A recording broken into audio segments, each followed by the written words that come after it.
अस्सलाम वालेकुम dear students. आज हम पढ़ने जा रहे हैं द केमिकल चेंज। कल हमने पढ़ा द फिज़िकल चेंज, हम असल में पढ़ रहे हैं द केमिकल रिएक्शंस। ये हमारा पहला चैप्टर होगा अकाउंट्स असिस्टेंट के लिए। तो हमारा आज का टॉपिक रहेगा केमिकल चेंज। कल का थोड़ा सा हम आपको बता दें, कल हमने पढ़ा फिज़िकल चेंज क्या होता है।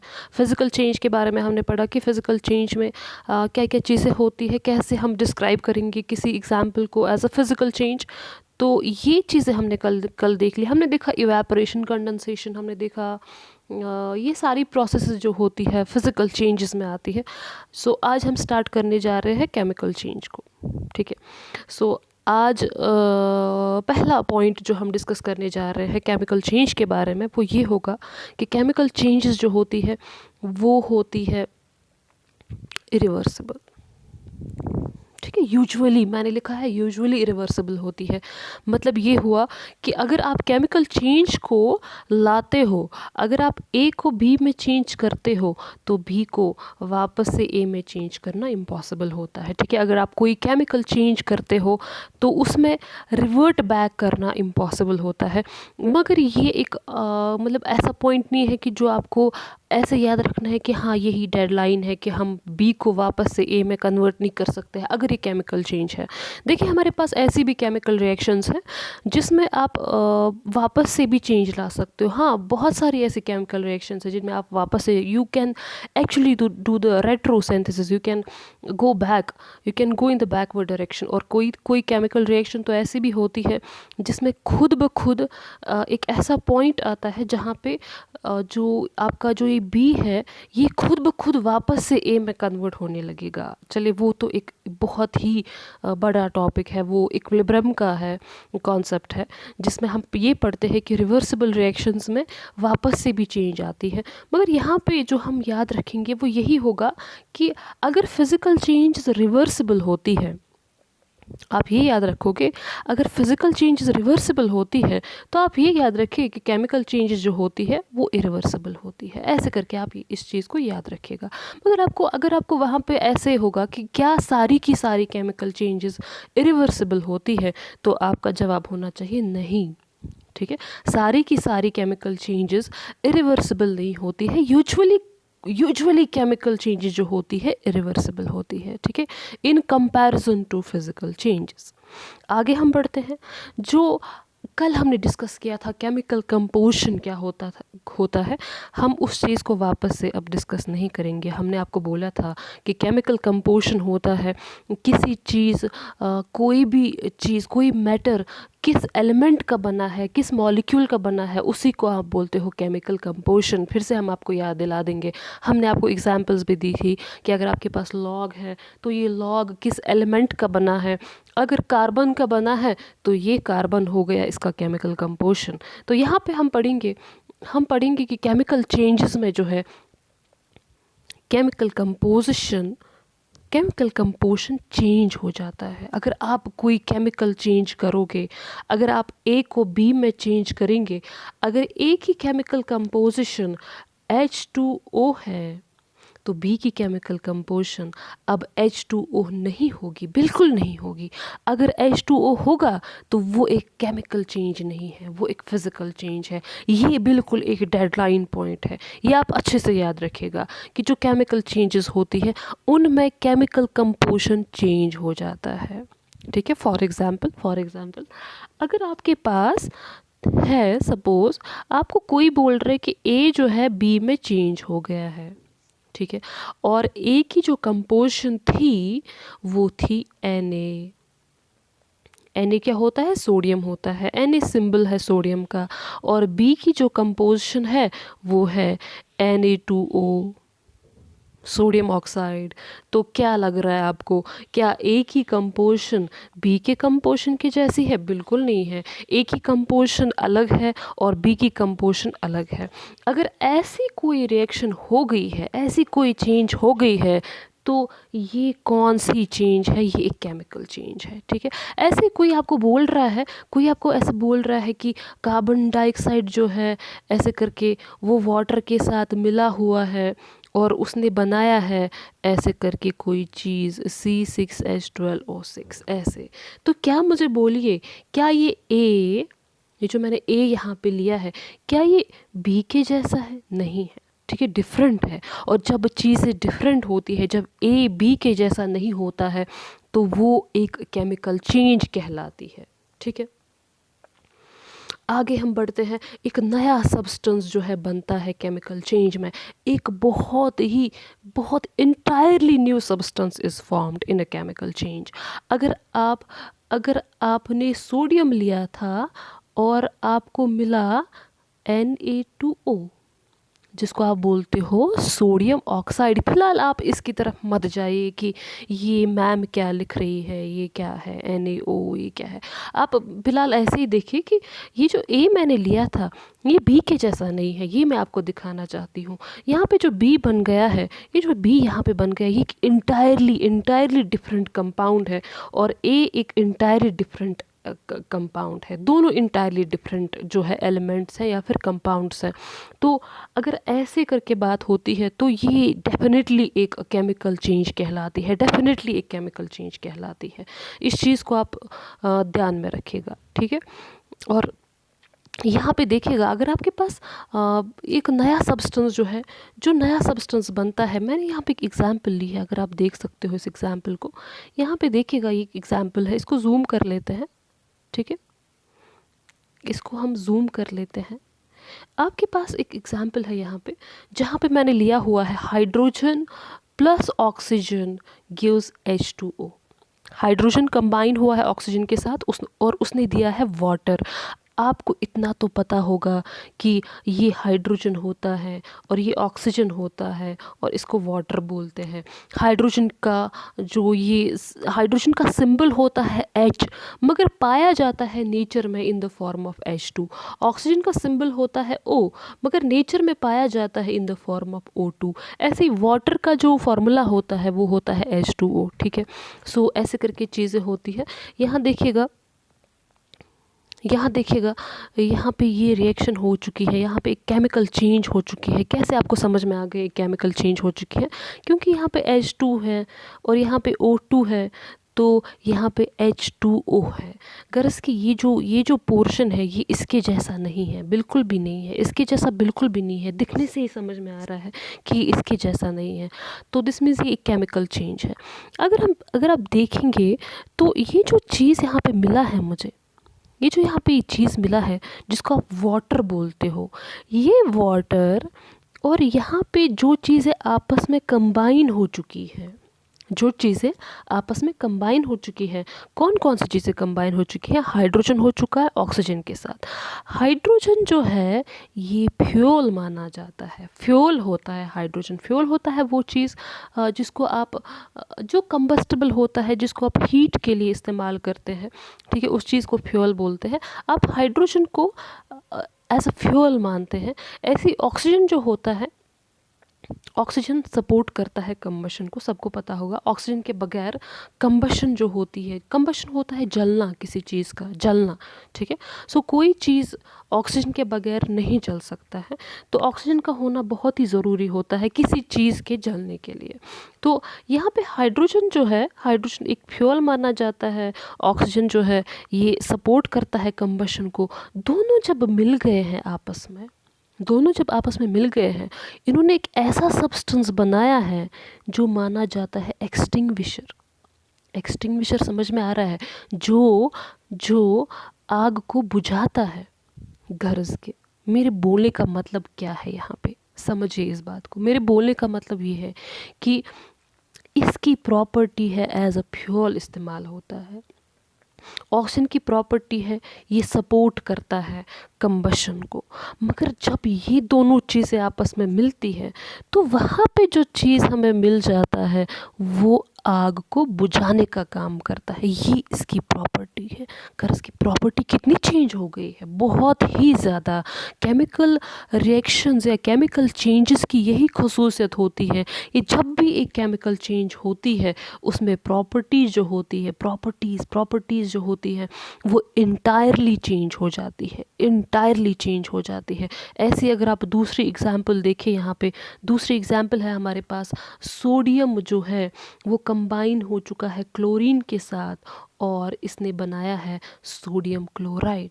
तो कैसे पता चलेगा? देखिए यहाँ पे ये केमिकल रिएक्शन है, आराम से समझ में आ रहा है, क्योंकि ये चीज़ ये नहीं है, ये सोडियम है, ये क्लोरीन है अलग से, और जो मिला है वो है सोडियम क्लोराइड। ये एक डिफरेंट कंपाउंड है, ठीक है। अगर आप इसकी प्रॉपर्टी देखेंगे, सोडियम की प्रॉपर्टी है ये कंबस्टेबल होता है, हाईली कंबस्टेबल होता है।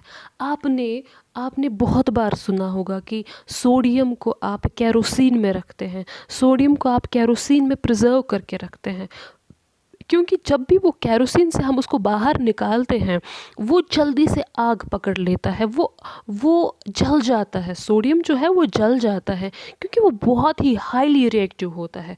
ये सोडियम की खसूसियत होती है, हाईली कंबस्टेबल होता है। तो ये हो गई सोडियम की खसूसियत। क्लोरीन की क्या खसूसियत है? क्लोरीन की खसूसियत ये है कि ये एक पॉइजनस गैस होता है, ये हाईली पॉइजनस गैस होता है। ये इतना पॉइजनस है कि हम इसको वार्स में भी इस्तेमाल कर सकते हैं, जंगों में हम इसको इस्तेमाल करते हैं क्लोरीन को।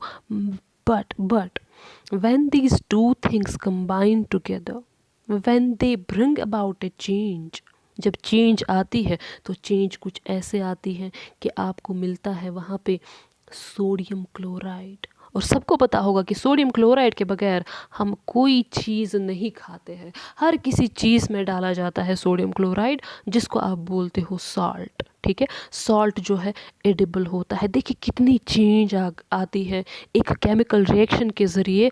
दो खतरनाक चीज़ें आपस में एक ऐसी चीज़ भी बना सकते हो जो आप खा सकते हो, ठीक है। दो इतनी खतरनाक चीज़ें जिनकी तरफ आप देखना भी नहीं पसंद करोगे, वो आपस में मिलके एक इतनी अच्छी चीज़ बनाते हैं, एक इतनी अच्छी चीज़ बनाते हैं जिसके बगैर हम बिल्कुल कुछ नहीं खा सकते हैं। खास करके हम कश्मीरी लोग कुछ नहीं खाते हैं इसके बगैर, नमक के बगैर, ठीक है। आगे हम बढ़ते हैं, हम देखेंगे आगे क्या चीज़ लिखा हुआ है केमिकल रिएक्शंस के बारे में। क्या चीज़ हम पढ़ेंगे केमिकल चेंजेस के बारे में। आपने ये याद रखा कि केमिकल चेंजेस में इंटायरली प्रॉपर्टीज़ डिफरेंट हो जाती है, केमिकल कंपोजिशन भी बदल जाता है, एक नया सब्सटेंस बनता है, और वापस से चेंज लाना थोड़ा सा डिफ़िकल्ट हो जाता है। मगर सारी की सारी केमिकल रिएक्शंस जो होती है वो इरिवर्सिबल नहीं होती है, ठीक है। आगे हम बढ़ जाते हैं, हम देखेंगे कि जो केमिकल रिएक्शंस होती है इसमें असल में बॉन्ड जो होता है, बॉन्ड आपने सुना होगा, अगर एक एलिमेंट दूसरे एलिमेंट के साथ मिल जाएगा तो ये आपस में मिलेंगे with the help of a bond, जिसको आप बॉन्ड बोलते हैं। बॉन्ड कुछ नहीं होता है, बॉन्ड जो होता है एक फोर्स ऑफ अट्रैक्शन होता है। दो चीज़ों में अट्रैक्शन होता है, वो जिस अट्रैक्शन से वो आपस में जुड़े होते हैं उसको आप बॉन्ड बोलते हो। तो केमिकल रिएक्शंस में असल में क्या होता है, केमिकल रिएक्शंस में बॉन्ड ब्रेक हो जाता है, एक बॉन्ड ब्रेक हो जाता है और नए बॉन्ड्स बन जाते हैं, ठीक है। फॉर एग्ज़ाम्पल, अभी की एग्ज़ाम्पल अगर हम देखेंगे तो क्लोरीन का बॉन्ड ब्रेक हो चुका है। क्लोरीन को क्लोरीन के साथ बॉन्ड था, Cl2 है ना, तो क्लोरीन को क्लोरीन के साथ बॉन्ड था। तो ये 2 का मतलब क्या है? 2 का मतलब है कि दो क्लोरीन है, और दो क्लोरीन कैसे जुड़े हैं आपस में? एक बॉन्ड के ज़रिए जुड़े हुए हैं, ठीक है। एक अट्रैक्शन है इन दोनों के दरमियान। मगर फिर ये बॉन्ड ब्रेक हो चुका है। केमिकल रिएक्शंस की यही खसूसियत है, ये बॉन्ड्स को ब्रेक करता है, ओल्ड बॉन्ड्स को ब्रेक करता है और नए बॉन्ड्स बनते हैं। और नया बॉन्ड किस किस के दरमियान बना है? नया बॉन्ड बना है सोडियम और क्लोरीन के दरमियान, ठीक है। ऐसे ओल्ड बॉन्ड्स ब्रेक हो जाते हैं और नए बॉन्ड्स बन जाते हैं केमिकल रिएक्शन में, मगर केमिकल इक्वेशन में, केमिकल चेंजेस में। फिजिकल चेंजेस में ऐसा नहीं होता है। फिजिकल चेंजेस में breaking and making of bonds नहीं होता है, वेयर एज केमिकल चेंजेस में breaking and making of bonds होता है। ऐसे हम आगे बढ़ जाते हैं। हम देखेंगे कि रिएक्टेंट्स जो होते हैं, रिएक्टेंट्स हम किनको बोलते हैं, प्रोडक्ट्स हम किनको बोलते हैं। यहाँ सुनिएगा, हम रिएक्टेंट्स जो होते हैं, अगर आपके पास ये है हाइड्रोजन ऑक्सीजन के साथ मिला है, जुड़ गया है और इसने बनाया है H2O, जो इस साइड से होती है चीज़ें, इस साइड से होती हैं, इनको आप रिएक्टेंट्स बोलते हैं। और जो इस साइड से होती है चीज़ें, इनको आप प्रोडक्ट्स बोलते हैं। आप फिर से सुनिएगा, जो इस साइड चीज़ें होती हैं, जो आपस में मिल जाती है, जो कंबाइन हो जाती है चीज़ें, जिनको चेंज होता है, जिनको चेंज होता है, उनको आप रिएक्टेंट्स बोलते हैं। और जो वहाँ पे मिलता है आपको, जो मिलता है, जो नया सब्सटेंस आपको मिलता है, उसको आप प्रोडक्ट बोलते हैं। आपने याद रखा इस चीज़ को, रिएक्टेंट्स क्या होते हैं, प्रोडक्ट्स क्या होते हैं। हम ये थोड़ा सा देखेंगे कि केमिकल इक्वेशन हम किसको बोलते हैं। What is chemical equation? तो केमिकल इक्वेशन क्या होता है? केमिकल इक्वेशन होता है कि अगर आप जी देखिए, यहाँ पे अगर आप कोई भी केमिकल रिएक्शन लिखते हो, सपोज़ मेरे पास एक केमिकल रिएक्शन है, हमने एक केमिकल रिएक्शन आपको लिखी है। यहाँ पे जिंक जो है वो जुड़ा है कॉपर सल्फेट के साथ और उसने बनाया है जिंक सल्फेट और कॉपर, ठीक है। अब आप मुझसे ये मत पूछिए कॉपर सल्फेट क्या होता है, जिंक सल्फेट क्या होता है। आप बस यहाँ पे सुनिएगा जो हम बता रहे हैं, बस उतना ही इंपॉर्टेंट है आपके लिए। जिंक जो है जुड़ गया है कॉपर सल्फेट के साथ और इसने बनाया है जिंक सल्फेट और कॉपर, ठीक है। अगर हम ऐसी चीज़ों को लिखेंगे, तो थोड़ा सा मुझे डिफ़िकल्ट लग रहा है, मुझे लिखना ज़्यादा पसंद नहीं है। इतना कॉपर सल्फेट लिखना मुझे बिल्कुल नहीं भाता है, क्योंकि ये बहुत ही लंबा प्रोसीजर है। जिंक लिखना, ZnC लिखना बहुत ही लंबा हो जाता है। जिंक सल्फेट लिखना लंबा हो जाता है। कॉपर COPPER लिखना बहुत ही लंबा हो जाता है। तो ये लंबों को हम शॉर्टकट में लिखते हैं। जब भी हम इन चीज़ों को शॉर्टकट में लिखते हैं, एलिमेंट्स को भी शॉर्टकट में रिप्रेजेंट करते हैं। जिंक को रिप्रेजेंट करेंगे Zn से, तो Zn जिंक का सिंबल है ना, Zn जिंक का सिंबल है। और कॉपर सल्फेट का सिंबल क्या है? CuSO4, जहाँ पे Cu कॉपर हुआ, SO4 क्या हुआ? सल्फेट हुआ। ऐसे ही कॉपर को रिप्रेजेंट करेंगे Cu से, Cu कॉपर का सिंबल है ना। और जिंक सल्फेट की फॉर्मूला क्या है? ZnSO4। इसको आप सिंबल बोलते हो, इसको आप फार्मूला बोलते हो। इसको सिंबल बोलते हो, इसको फार्मूला, इसको सिंबल, इसको फार्मूला।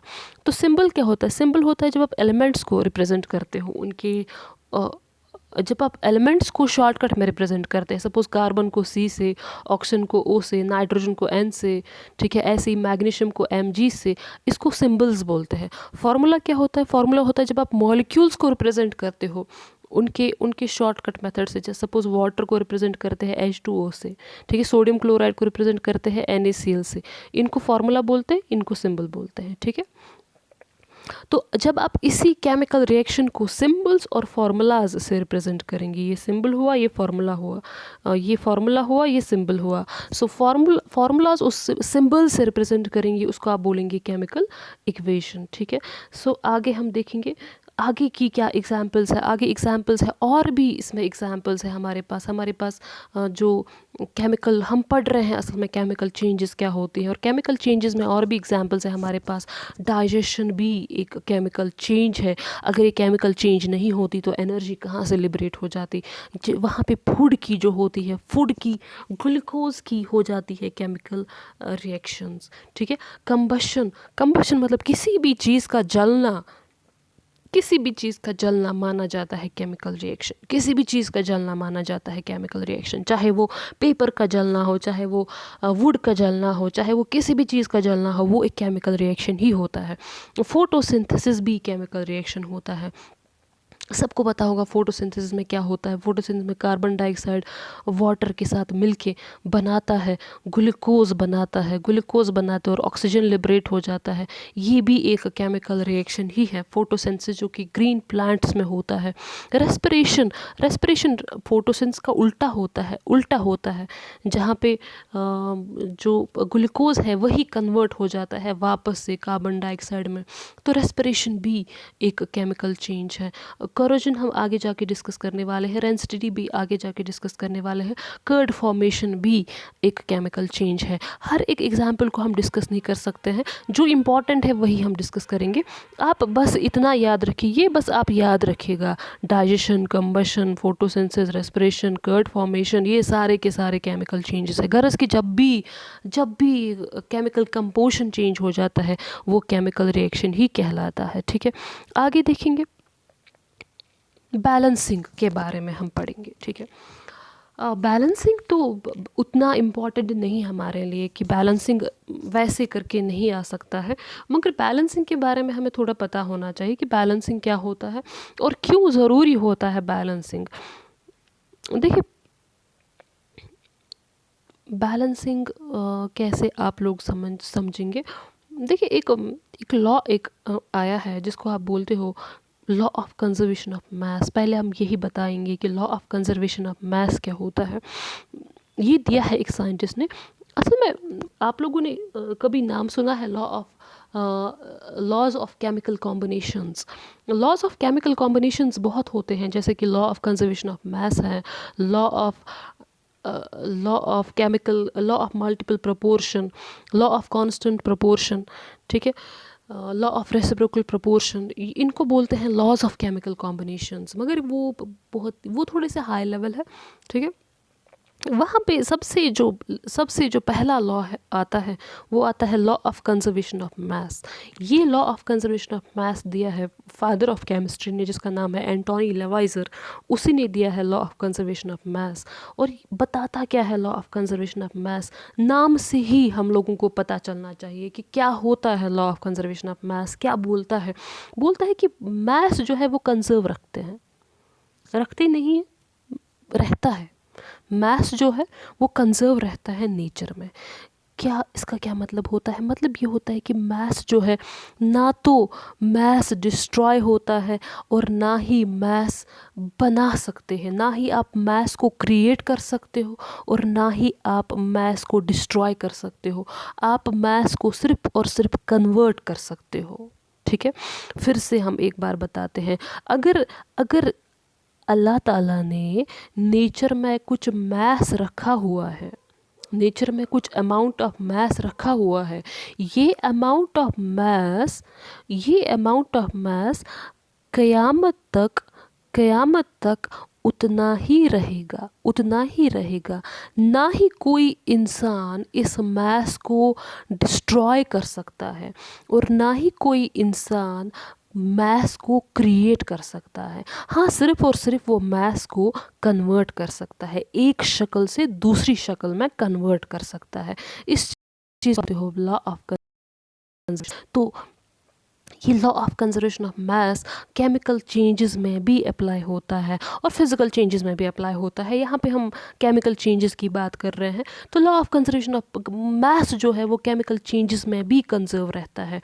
अगर आप यहाँ पे देखेंगे तो यहाँ पे आप देख सकते हैं कि सोडियम का मास जो है, सोडियम कंबाइन हो चुका है क्लोरीन के साथ, सोडियम क्लोरीन के साथ कंबाइन हो चुका है और इसने बनाया है सोडियम क्लोराइड। अगर हम इस साइड देखें, अगर हम LHS साइड से देखें तो सोडियम का मास है 23 और क्लोरीन का मास होता है 35, मगर दो क्लोरीन का मास है 35 और 35 वो कितना होता है? 70 होता है। अब आप बोलेंगे मैम को कैसे पता है मास सबको पता होता है। मास जो होता है पीरियोडिक टेबल पे लिखा होता है कितना मास होता है, किसी भी एलिमेंट का कितना मास होता है। तो हमने यहाँ पे लिखा हुआ है कि सोडियम जो है मास जो होता है वो एटॉमिक नंबर का ऑलमोस्ट डबल होता है। मगर ज़रूरी नहीं है।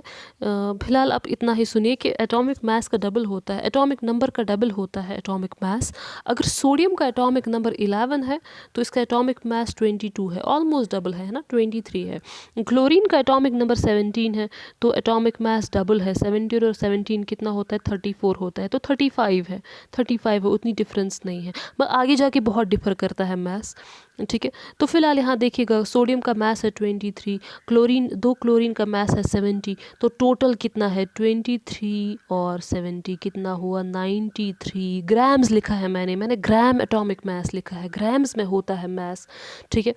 तो 93 ग्राम्स ऑफ मास हमने लिया था, हमने जब केमिकल रिएक्शन की हमारे पास था 93 grams of sodium along with chlorine, ठीक है। मगर जो हमें मिला वहाँ पे, अगर मैं इस केमिकल इक्वेशन की तरफ देखूँ तो जो हमें यहाँ पे मिला है इसका मास है 23 प्लस 35, 23 प्लस 35 तो कितना है 58 है, इसका मास है 58। तो 93 ग्राम्स लिए थे हमने, अरे हमने तो 93 ग्राम्स लिए थे, तो मिला कितना हमें तो सिर्फ 58 ही मिला।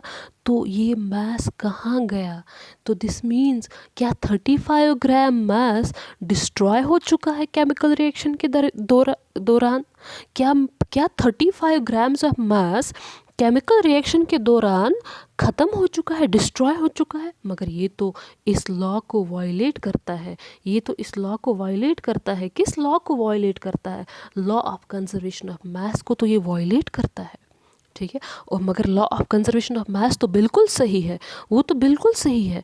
दिस मीन्स कि ये जो हमने यहाँ पे इक्वेशन लिखी हुई है, यहाँ गौर से देखिए, ये जो हमने यहाँ पे इक्वेशन लिखी हुई है इसमें कहीं ना कहीं गड़बड़ है, क्योंकि लॉ में तो गड़बड़ नहीं हो सकता है और मास भी कहीं डिस्ट्रॉय नहीं हो जाएगा।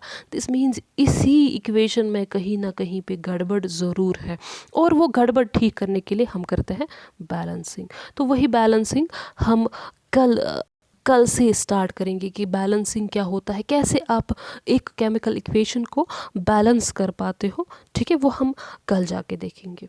सो इन टोटल हमने यहाँ पे ये पढ़ा केमिकल इक्वेशन क्या होता है, हमने पढ़ा केमिकल इक्वेशन क्या हो हमने पढ़ा केमिकल चेंज क्या होता है, तो हमने इसकी कुछ प्रॉपर्टीज़ पढ़ी केमिकल चेंजेस के बारे में, हमने कुछ एग्जांपल्स भी देखी, हमने ये भी देखा रिएक्टेंट्स और प्रोडक्ट्स क्या होते हैं, हमने देखा कि केमिकल चेंज के दौरान जो प्रोडक्ट्स होते हैं वो बिल्कुल बिल्कुल डिफरेंट बनते हैं फ्रॉम द रिएक्टेंट्स, उनकी प्रॉपर्टीज़ बहुत ही अलग होती है, बॉन्ड फॉर्मेशन और बॉन्ड ब्रेकिंग हो जाता है। ऐसे ही हमने देखा कि लॉ ऑफ कंजर्वेशन ऑफ मास क्या होता है, लॉ मास जो है वो कंजर्व रहता है नेचर में भी और चेंजेस के दौरान भी। तो यहाँ पे तो ये लॉ फिर वायलेट हो जाता है, इसी लॉ को हमें ठीक करना है, हमें लॉ को ठीक नहीं करना है, लॉ तो बिल्कुल ठीक है, हमें इस इक्वेशन को ठीक करना है और ठीक हो जाएगा ये बाय मीन्स ऑफ बैलेंसिंग। तो वो बैलेंसिंग हम कल उठाएंगे। ओके, अल्लाह हाफिज़।